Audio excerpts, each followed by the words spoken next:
कहता है पैरेललोग्राम है, क्या है? ये भी एक बीबीआई क्वेश्चन है, परीक्षा में आएगा। एक पैरेललोग्राम है,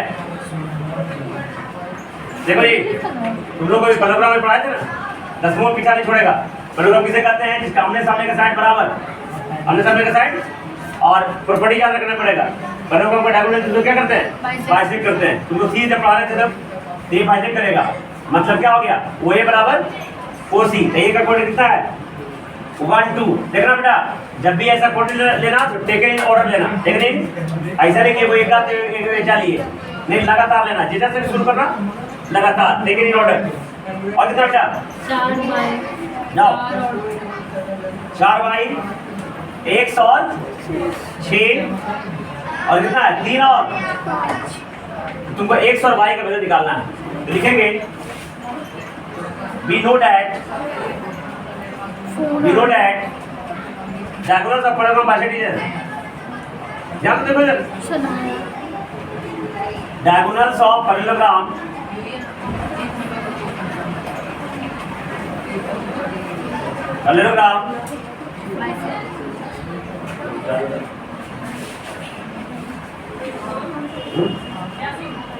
देखो बाइसेक्ट इज इधर, ध्यान देखना इधर। इसलिए OA बराबर OC एंड OB बराबर OD। देखो बेटा, इधर से जो मिड पॉइंट का पॉइंट जो आएगा, इधर से भी सभी आएगा ना, क्या लिखेंगे?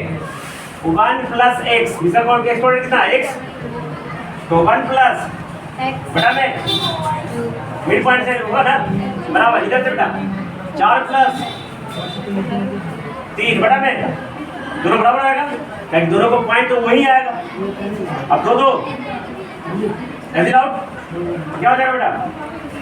1 प्लस x बराबर 4 3 प्लस 2 उधर जाके x का 7 माइनस 1, x का मान कितना आ गया? 6। y के लिए बेटा y प्लस 5 बाई 2 बराबर बेटा 2 प्लस 6 बाई इसका बाई लिए बाई प्लस 5 बटा में इसका बाई लेंगे 2 प्लस 6 बाई 2, दोनों कैंसिल आउट, बाई प्लस 5 बराबर 8। तो बाई का मान कितना आ गया बेटा? 3। कितना सिंपल तरीके से x और y का मान आ गया। जल्दी करो। अभी देखो सर्किल का थ्योरी पढ़ा रहे थे, देखो ना गप रहे हो, देखो अरे तुम जाओ है कि नहीं? तो क्लास कितना बार बोले, क्लास में नहीं करना है। एक ऑपरेट नहीं पता, एक ऑपरेट जैसा कोड क्या बोलते हैं बेटा? x और b का कोड हमको पता है 1 और देखो b का कोड कितना पता है? 1 और इसका सेंटर का पॉइंट पता है 2 और -3। सेंटर क्या होगा सर? ओ सेंटर क्या हो जाएगा?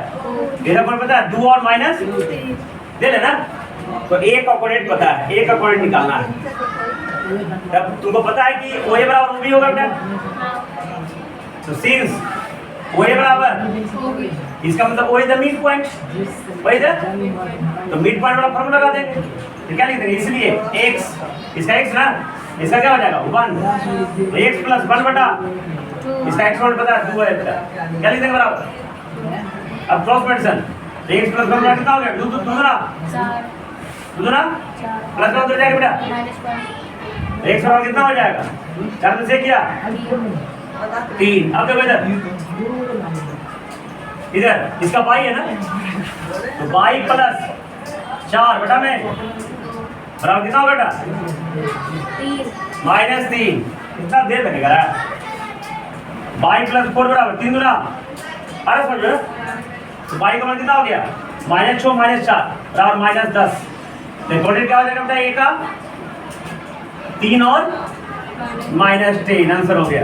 जल्दी कॉपी करो, जल्दी कॉपी करो।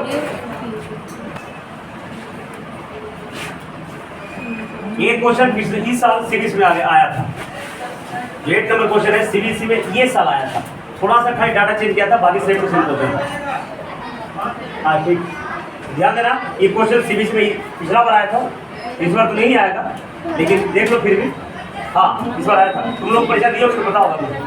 जब इसी का टर्म में तब 2/2 क्वेश्चन आया था और ये क्वेश्चन नहीं बना था, प्रियंका से तो नहीं बना था, इसलिए ध्यान दो। कहता है ध्यान से देखना, इसलिए मैं बढ़िया समझाता हूँ। एक जो पॉइंट है, ए का पॉइंट है -2 और -2, बी का पॉइंट है 2 और -4, ठीक है। और बीच में एक पॉइंट है बेटा पी, बीच में क्या है पी है, और पी ऐसा पॉइंट है, ध्यान से देखना, पी ऐसा पॉइंट है AP बराबर 3/7 AB है। ये एक ऐसा पॉइंट है कि AP बराबर 3/7 AB है। तो देखो AB गुना इधर जाके भागा में, तो AP बटा AB कितना होगा 3/7। तो जहां भी रेशियो होता है क्या मानते हैं, कांस्टेंट, क्या मानते हैं कांस्टेंट मान लेंगे आप।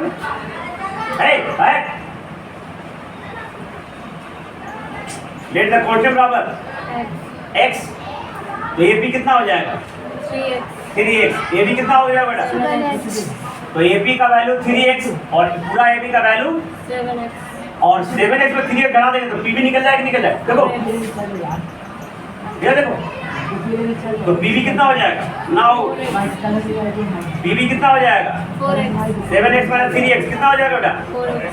तो ये कितना हो गया तुम्हारा 4x। अब AB स्क्वायर निकाल देंगे, नाउ AB स्क्वायर बराबर 3x बटा में 3:4, यही नहीं किया होगा। अब फार्मूला 3 के अंदर जाओ, 3:7 पे कितना लगा दिया होगा तो आंसर तुम्हारा गलत हो गया होगा। इतना तुमको करना पड़ेगा, समझ में आया। अब देखो बाकी x1/1 और x2/2 तो देनी है, रेशियो भी हमको m/n आए गया, ये कि तुम्हारा m और ये कि तुम्हारा n। तब क्या करते हैं बेटा, फाइंड बस p का कोऑर्डिनेट सब निकाल लोगे ना, इसको कोऑर्डिनेट मान लेते हैं x/y, a b मान लेते हैं बेटा, x ऊपर मान लिया कांस्टेंट ना, a b, तो a का कोऑर्डिनेट कितना होगा जल्दी बताओ ध्रुवा। देखो एक सेकंड बता दे, तो 3 mx2 m कितना हो गया 3 दूना 6 प्लस 4 -8 ना, 4 दूना -8 बटा बटा 4 3 7, तो 6 में 8 कितना हो गया जी, जहाँ भी दो साइन एक साथ चेंज करना है, जहाँ भी दो साइन एक साथ चेंज करना है, तो 6 -8 बटा में तो -2/7। कितना आसान क्वेश्चन था, डी का क्वेश्चन, डी का बेटा m/2 3 चौका -12, 4 दूना बेटा -8 बटा बेटा 7, तो -20/7, तो यही आंसर हो जाएगा तुम्हारा, p का पॉइंट हो जाएगा तुम्हारा -2/7 और -20/7 आंसर हो गया बेटा। देखो नोमा में ये जो क्वेश्चन बताए थे दूसरा नंबर, तो सेम टू सेम 9 है बेटा, इसमें a का कोऑर्डिनेट कितना है -2 और 2, और b का कोऑर्डिनेट कितना बेटा 2 और 8। अब इसको 4 इक्वल पार्ट में बांट रहा है, कितना इक्वल पार्ट बांट रहा है, तो 4 इक्वल पार्ट बांटने के लिए कितना पॉइंट होगा 3 पॉइंट, तो मान लीजिए p q r 3 पॉइंट, इसको 4 इक्वल पार्ट में, तो एक तो कराना मैं हिंट दे देता हूँ, तो late p q r divides AB into 4 equal parts, 4 equal part, इसलिए क्या हो जाएगा बेटा AP और BQ बराबर QR बराबर BR बराबर x मान लिया, ABX, सॉरी कैलकुलेशन देखो, कैलकुलेशन तो साथ काम करेगा ना, सभी क्लास में सभी रहता है कैलकुलेशन से सर कैसे कर रहे हैं। अब देखो बेटा, तो फॉर P बेटा, फॉर P m/n क्या हो जाएगा, देखो इधर x उधर 3x, तो x बटा कितना हो गया बेटा 3x, तो 1/3 आ जाएगा, खाली m/n का वैल्यू चेंज होगा, बाकी सब x1/1 सभी के लिए क्या होगा, ये तुम्हारा x1 हो गया, ये तुम्हारा, और ये तुम्हारा x2 हो गया, और ये by2 हो गया। चलो m/n निकाल दिया तो वैल्यू निकल जाएगा ना, इसका मान लेना a और b कोऑर्डिनेट मान लेना, इसका c और d मान लेना बेटा, इसका e और f मान लेना, तो ये का वैल्यू निकाल देना। अब देखो फॉर q और m/n क्या हो जाएगा बेटा, इधर भी 2x उधर भी 2x/2x कटे कितना हो जाएगा 1:2, इसका मतलब q मिड पॉइंट हो जाएगा बेटा, तो मिड पॉइंट का फार्मूला लगा सकते हो, x1 + x2/2 और y1 + y2/2 मैंने -2 + 2 0/2 0 हो जाएगा, इसका एक कोऑर्डिनेट बेटा। इसका क्या होगा 2 + 8 8/2 कितना होगा बेटा 5। तो q का कोऑर्डिनेट देखो तुरंत निकाल दिया 0 और 5 हो जाएगा 0 और 4 पॉइंट r बेटा 4 r एवरेज कितना हो जाएगा देखो इधर 3x उधर x तो 3x/a कितना हो गया 3:1। तो सभी पॉइंट को निकालने के लिए a का वैल्यू चेंज होगा, बाकी x1 by 1 by 2 by 2 दोनों के लिए क्या होगा सेम होगा। इस तरीके से सभी पॉइंट का कोऑर्डिनेट हम आसानी से निकाल सकते हैं। और 10वां और ये तुम्हारा चैप्टर एक्सरसाइज और coordinate chapter according to new syllabus CBSE syllabus over. इसमें क्या करना है रोम्बस का मटेरियल दिया हुआ है, देखो रोम्बस जैसे बता रहे हैं तुमको पढ़ाए हुए क्लास 9 में। रोम्बस वैसे कोऑर्डिनेट करते हैं जिसके चारों साइड क्या होते हैं बराबर होते हैं, कोई भी कोण 90 डिग्री नहीं होता है। तो कहता है रोम्बस का कोऑर्डिनेट है कौन कौन 3 0 बेटा 4 5 4 5 बेटा -1 और 4 -1 और 4 -2 और -1 -2 और -1। तो कहता है एरिया ऑफ रोम्बस निकालना है। एरिया ऑफ रोम्बस जो क्लास 7 8 में पढ़ाए होंगे। एरिया ऑफ रोम्बस क्या होता है रोम्बस होता है हाफ गुना d1 गुना d2। तो AC निकालना है बेटा डिस्टेंस फार्मूला से निकल जाएगा AC ना। देखो क्या हो जाएगा बेटा 3 + 1 का होल स्क्वायर एकदम दिमाग तुरंत लगाना है 3 + 1 हो गया 0 - 4 का होल स्क्वायर का रूट AC निकल गया बेटा। फिर BD निकालना है बेटा ये हो जाएगा तुम्हारा d1 बराबर AC ये हो जाएगा तुम्हारा d2 क्या हो जाएगा 4 + 2 का होल स्क्वायर प्लस 5 + 1 का होल स्क्वायर।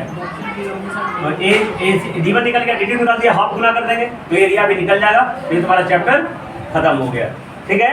और जल्दी एक चीज और बता देते हैं